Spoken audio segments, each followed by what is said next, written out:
Hi, boys and girls. Sorry about yesterday. The dogs were just barking and barking and getting away, so we had to cut our reading short.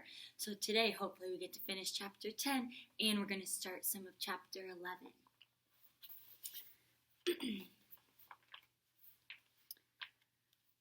Remember, Fudge was talking to some older lady who's like 98 who used to have a dog. Not a dog.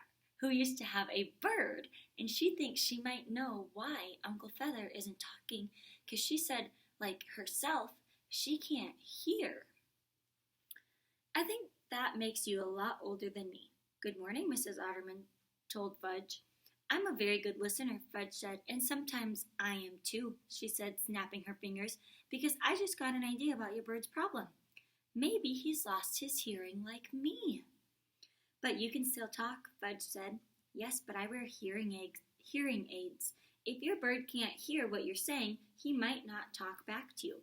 I said, that's the first real idea anybody's had about why Uncle Feather stopped talking. That night, after Tootsie went to sleep, we gathered in Fudge's room to find out if Mrs. Osterman was right. While the rest of us sat on the bed, Dad tiptoed across the room and slammed Fudge's door. Uncle Feather heard it all night. He jumped off his perch, flapped his wings, and jerked his head from side to side. You could tell he was really upset. So much for Mrs. Otterman's idea. The next day, I went online and found a website called MyAnnaBird.com. I sent a message asking if anyone knew why a Myanna bird would stop talking. I got 5 messages back, but nobody could give me a definite answer. Henry Bevelheimer came up to have a look. He watched Uncle Feather for half an hour. Uh-huh, he said, just what I thought. Your bird's on strike. On strike? Fudge asked. Yes, Henry answered. He's holding out for something. Now all we have to do is figure out what. More pears? Fudge asked. Mom said, more pears means more poop. Uh-huh, Fudge said, we don't want more poop. What else could it be? Henry asked. What else is really important to him? Free time? Fudge suggested. He likes free time a lot. Don't we all? Henry said. He already gets 2 free times a week, I told Henry. You guys like free time too. Maybe he wants more, Henry suggested. I don't think we can handle more than 2 free periods a week, Mom said. Not with what we have to go through every time he's out of his cage. What Mom meant is, Myannas are known as frequent poopers, especially after they eat. So, when Uncle Feather's out of his cage, all the furniture has to be covered. We put old newspaper on the floor, then we pull down the window shades and drape the mirrors because birds are attracted to light. But Mom, Fudge said, maybe that's it.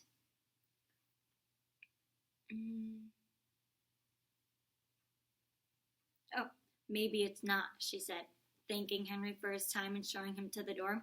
Sorry about that, Mrs. H., Henry said as he was leaving.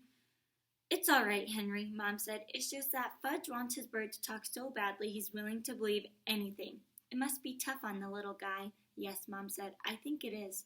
Mom called the avian vet, someone who only treats birds. That night after dinner, Mom and Dad sat Fudge down in the living room. Mom said, Fudge, this is what we're going to do.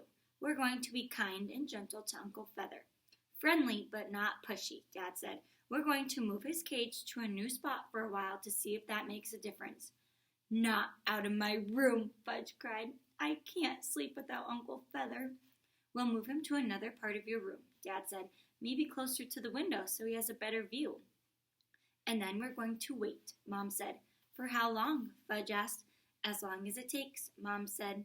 That's the avian vet's advice. And then he'll talk again? Fudge asked. We hope so, but there are no guarantees, Mom told him. If we had $1,000,000,000,000,000 $1,000,000,000,000 we could find a vet who would know how to fix him. This has nothing to do with money, Dad said. Money can't fix everything. How do you know? You don't have $1,000,000,000,000,000 $1,000,000,000,000. That's true, Mom said. We don't. But no amount of money will make Uncle Feather talk again. We just have to be patient and hope for the best. Poor Uncle Feather, Fudge said, and tears rolled down his cheeks. It's so sad, isn't it sad, Pete? He doesn't seem sad, I said, trying to sound upbeat. That's right, Dad said. He's as playful as ever. Fudge shook his head. He just doesn't want us to know, so he's pretending. What a thoughtful bird, Mom said. Fudge nodded. He takes after me. Chapter 11. Baby Feet Again. Jimmy reminded me about the opening of his father's one-man show. Last summer, Tootsie walked barefoot across one of Frank Fargo's wet canvases, leaving a path of little footprints in the blue paint. We thought Mr. Fargo would go crazy when he saw what happened. Instead, he got an idea. He had Tootsie walk barefoot over 24 wet canvases, and now those paintings were going to be on display in an art gallery in Soho. I like shows, Fudge said as we were getting ready to go downtown. I know, Dad said, zipping Fudge's jacket. Will they have singing or puppets? No, Dad said, just painting.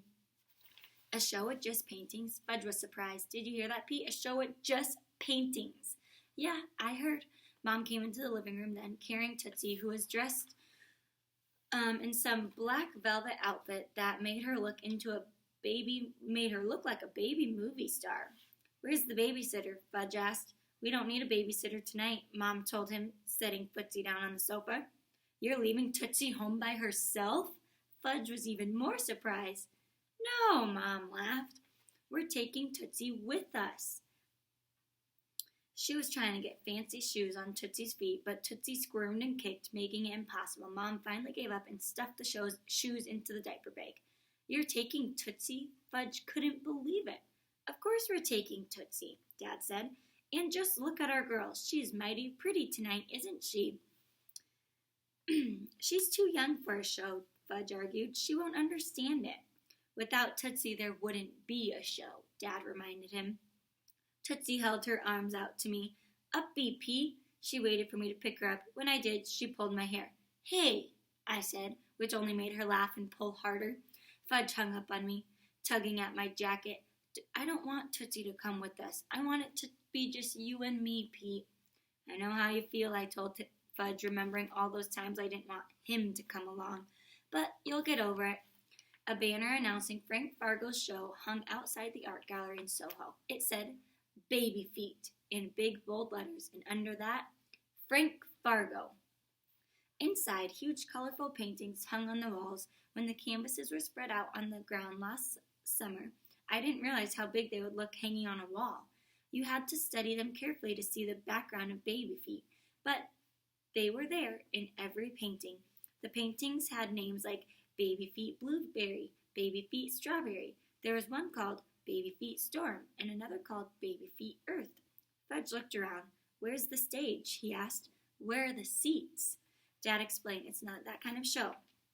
It's more like going to an art museum for a special event. Where's the event? Fudge asked. This is the event, Dad told him. No fair, Fudge cried. Dad, I said, hoping to escape before things took a turn for the worse. I'm going to go find Jimmy Fargo. Take me, Fudge cried. Please, Pete, take me with you. I hesitated for a second, then gave in and grabbed Fudge by the hand, but it was crowded in the gallery and I didn't see Jimmy anywhere. I could walk across paintings too, Fudge told me. I could do it better than Tootsie. Tootsie doesn't go to school. She's not even toilet trained. But she can make animal sounds, I said, trying to keep it light. Who cares about her dumb quacks and her stupid meows? People began to form a circle around Mr. Fargo, who'd put Tootsie on her shoulders. Here she is, Mr. Fargo announced, the star of my show. The one, the only, Tootsie Pie. Tootsie laughed and grabbed hold of Mr. Fargo's hair. She's probably his biggest fan, and I'm not talking about his paintings. What does Tootsie know about art? For some reason, none of us understood. Tootsie likes Mr. Fargo, and Tootsie's the only person I know who can get Mr. Fargo to smile, which he did now as flash bulbs went off. She's my inspiration, Mr. Fargo told the crowd. The crowd applauded. Is Tootsie famous? Fudge asked. Just for tonight, I answered, and she probably won't even remember. I was famous once, right, Pete? Yeah, you were famous for about a week when you rode the toddler bike for Dad's TV commercial. I remember. He looked up at me. How about you, Pete? Were you ever famous? Not yet. Don't feel bad. You're famous to me. He gave me a big smile and squeezed my hand. Thanks, Fudge. When Dad caught up with us, I said, it would be cool to have a painting by Frank Fargo, especially one with Tootsie's footprints. Fudge broke away from us and reached out to touch Baby Feet Strawberry. How about this one? Dad grabbed him from behind and pulled him back. No touching, he said, because your hands might not be clean. They're clean. Look, he said, holding them up for Dad to see. Even so, you aren't allowed to touch paintings on display. Why not?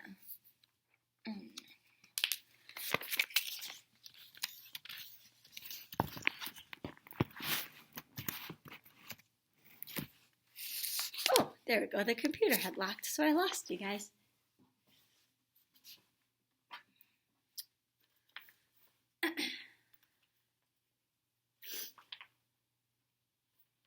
Yeah. Why not? Can't I touch the paintings on the wall? That's the rule, Dad said. It's a stupid rule, Fudge said. We don't say the word stupid, Dad reminded him. Yes, we do, Fudge said. We just don't say it about people. If we want to say it about people, we say turkey brain. Ask Pete, he knows. Now Fudge pointed to Baby Feet Storm. How about this one? This one would look good in my room. We can't afford these paintings, Dad said. Look at the prices. He pointed to the numbers on the little cards. Those are prices, I asked.